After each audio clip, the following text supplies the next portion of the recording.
Good afternoon, everybody. Good afternoon. Good to see all of you here again today. On Friday morning, President Trump will travel across the country to Anchorage, Alaska, for a bilateral meeting with Russian President Vladimir Putin.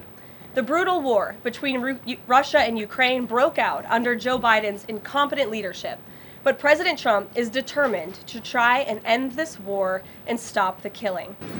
Why not invite Ukrainian President Zelensky to that summit? I know the president said yesterday that he planned to speak with him right after the summit and even before, but why not invite Zelensky, and whose decision was it to not invite him? Was it the president or was it President Putin? Well, this meeting came about because the president of Russia asked the president of the United States to meet through his special envoy, Steve Witkoff, who, as you all know, traveled to Russia to have a conversation with Putin at his request. And so the president is agreeing to this meeting at the request of President Putin. And the goal of this meeting for the president is to walk away with a better understanding of how we can end this war. And the president said at this podium yesterday when he joined all of you in the room that he hopes in the future there can be a trilateral meeting with these three leaders to finally bring this conflict to an end.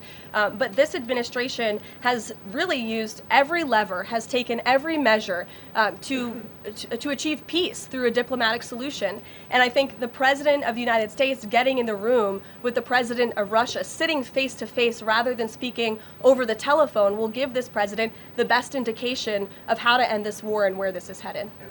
We are learning that President Trump spoke with Ukrainian President Zelensky. I was curious if you can share any more details about their call, and did Zelensky give President Trump any red lines, any non-starters ahead of this summit on Friday? Look, I don't want to reveal the private conversations between the president and President Zelensky, but what I can tell you is that the president has deep respect for all parties that are involved in this conflict and are trying to bring this conflict to an end.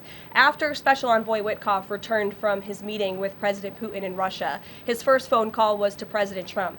And President Trump's first phone call was to President Zelensky and to our friends in Europe to keep everybody in the loop about where the United States can see moving the ball forward to end this conflict. And so we continue to be very much engaged with President Zelensky and the Ukrainians, but also our allies in Europe as well. And then just one more for you. How does the president measure success coming out of this meeting? The president at times has suggested that Putin might be tapping him along.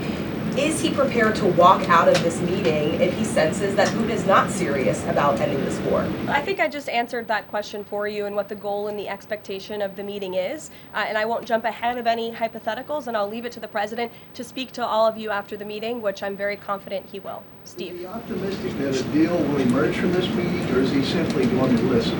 I think this is a listening exercise for the president. Look, only one party that's involved in this war is going to be present. And so this is for the president to go and to get, again, a more firm and better understanding of how we can hopefully bring this war to an end. Staying on the topic of public safety, the Trump administration continues to shatter records on border security. The president said at the podium yesterday twice that he was planning to go to Russia.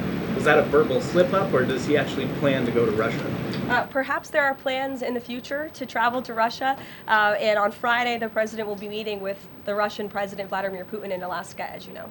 Does the president plan to meet with Putin one-on-one?